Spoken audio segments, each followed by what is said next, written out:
আসসালামু আলাইকুম গাইস। আমি প্রথমে আগে থেকে করে রাখা আদা রসুন পেস্ট দিলাম, তারপর দিলাম জিরার গুঁড়ো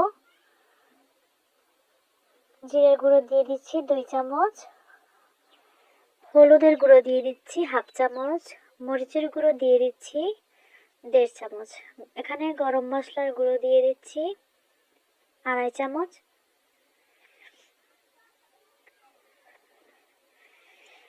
অল্প পরিমাণ রান্নার তেল দিয়ে দিচ্ছি, স্বাদমতো লবণ। সবকিছু দেওয়া শেষ। এখন আমি ভালোভাবে এটাকে মেখে নিচ্ছি।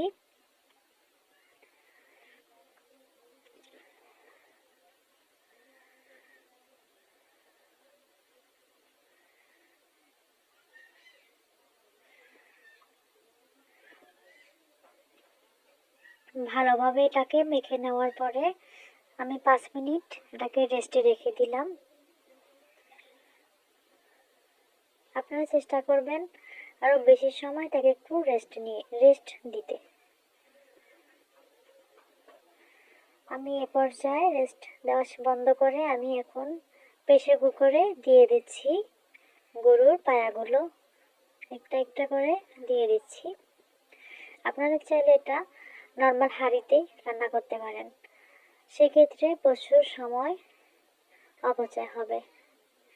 প্রেসার কুকারে রান্না করলে সময় কম লাগে এবং সুন্দর করে সেদ্ধ হয়ে যায়। আমি একটু নেড়ে দিচ্ছি এটাকে। এ পর্যায়ে আমি পরিমাণ মতো পানি দিয়ে দিচ্ছি।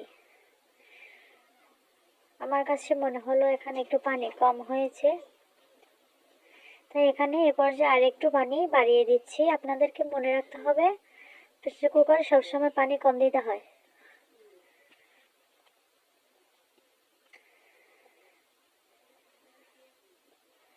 এ পর্যায়ে আমি ঢাকনা বন্ধ করে 1 ঘন্টা রান্না করলাম।